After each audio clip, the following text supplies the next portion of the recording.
Saul surge na história como um homem comum, alguém que jamais imaginou carregar uma coroa sobre a cabeça. Ele era alto, forte, destacado entre o povo, mas por dentro carregava insegurança e medo. Quando Deus decide levantar o primeiro rei de Israel, Saul não é escolhido por ambição, mas por propósito. Ele é ungido em segredo pelo profeta Samuel, recebe sinais claros de que Deus está com ele, e naquele momento, o Espírito do Senhor vem sobre Saul com poder. O povo o aclama, as batalhas são vencidas, os inimigos recuam e Israel finalmente tem um rei.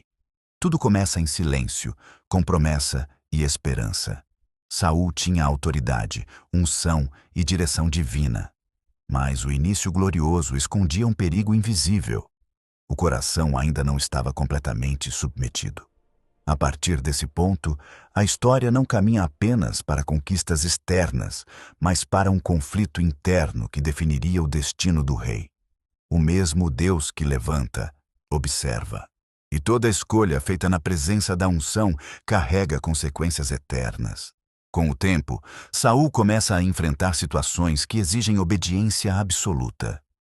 Em uma batalha decisiva, ele recebe uma ordem clara: esperar por Samuel antes de oferecer sacrifícios ao Senhor. O povo começa a se dispersar, o medo cresce, a pressão aumenta e Saul olha mais para as circunstâncias do que para a palavra recebida. Ele decide agir por conta própria. O sacrifício é feito, mas fora do tempo e fora da vontade de Deus.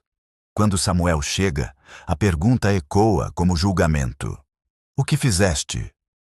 Saul tenta se justificar, culpa o povo, culpa a situação, mas não assume a desobediência. Naquele instante, algo se rompe no mundo espiritual. Não foi apenas um erro, foi um sinal de que Saul começou a confiar mais em si mesmo do que em Deus. A coroa ainda estava em sua cabeça, mas a rachadura já estava em sua alma. A desobediência parecia pequena, mas aos olhos de Deus revelou um coração dividido. O ponto de ruptura acontece quando Saul recebe uma missão direta: destruir completamente os amalequitas, sem poupar nada. A ordem era clara, sem espaço para interpretação. Saul vence a batalha, mas escolhe poupar o rei inimigo e guardar o melhor dos despojos. Aos olhos humanos, foi uma vitória estratégica. Aos olhos de Deus, foi rebelião. Quando Samuel confronta Saul, o rei declara que obedeceu, mas o som dos animais poupados denuncia a mentira. Então, vem a sentença que muda tudo. Deus rejeitou Saul como rei. A frase cai como uma lâmina invisível. Saul tenta se agarrar à posição, rasga a roupa de Samuel, implora por honra diante do povo, mas já é tarde. Deus não busca a aparência de obediência, mas submissão total. A unção começa a se afastar, mesmo que o trono permaneça. Saul ainda governa, mas já não é escolhido. A rejeição divina marca o início do declínio. A partir desse momento, algo muda profundamente. O Espírito do Senhor se retira de Saul e um espírito perturbador passa a atormentá-lo. O rei agora é dominado por angústia, medo e descontrole. A música de Davi traz alívio temporário, mas também desperta inveja e ódio. Saul vê no jovem pastor aquilo que ele perdeu: favor, paz e presença de Deus. Lanças são arremessadas, perseguições começam e o coração do rei se enche de paranoia. Saul não luta mais contra inimigos externos, mas contra sombras internas. Ele tenta matar aquele que Deus escolheu para substituí-lo. A autoridade se transforma em tirania e a liderança vira obsessão. Quanto mais Saul tenta segurar o poder, mais ele afunda. A ausência da presença divina cria um vazio que nenhuma posição consegue preencher. O rei vive, mas não descansa. Governa, mas não reina de verdade. O silêncio de Deus se torna absoluto. Saul ora, busca respostas, consulta profetas, mas não ouve nada. Em desespero, ele faz aquilo que antes condenava. Procura uma médium em Endor. Disfarçado, quebrado e desesperado, Saul atravessa a noite em busca de uma palavra que Deus não queria mais entregar. O espírito de Samuel é evocado e a mensagem não traz esperança, apenas confirmação do fim. Saul ouve que perderá o reino, os filhos e a própria vida. Não há mais volta.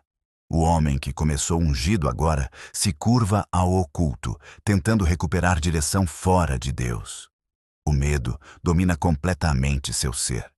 Saul cai por terra, sem forças, consumido pela certeza de que o fim está próximo. Quando Deus se cala, qualquer voz parece resposta, mesmo que leve à destruição. A batalha final chega. Os filisteus avançam, Israel recua e os filhos de Saul são mortos diante de seus olhos. O rei vê tudo desmoronar de uma só vez. O exército foge, a derrota é certa e Saul é ferido gravemente. Cercado, humilhado e sem esperança, ele entende que não há mais saída. O medo de ser capturado supera o desejo de viver. Saul pede que seu escudeiro o mate, mas diante da recusa, ele mesmo cai sobre sua espada.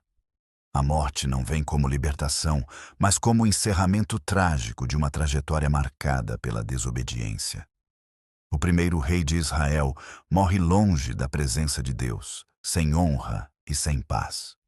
O fim de Saul não acontece no momento da morte, mas quando Deus retirou sua mão. A história de Saul não é apenas sobre um rei que caiu, mas sobre o preço silencioso da desobediência repetida. Ele começou pequeno aos próprios olhos, escolhido por Deus, cercado de promessas, mas terminou consumido pelo orgulho, pelo medo e pelo vazio espiritual. Saul governou um povo inteiro, mas perdeu o domínio sobre o próprio coração. A coroa permaneceu por um tempo, mas a presença de Deus não. E quando a presença se vai, nenhuma posição sustenta, nenhum poder preenche, nenhuma vitória consola. Essa história atravessa gerações porque ainda se repete. Sempre que alguém escolhe a própria vontade acima da voz de Deus, o fim começa antes do fim. Se essa mensagem falou com você, deixe seu like agora. Compartilhe este vídeo com alguém que precisa ouvir essa história e se inscreva no canal para continuar acompanhando essa sequência bíblica Dark. Aqui, cada história revela que decisões espirituais sempre cobram um preço.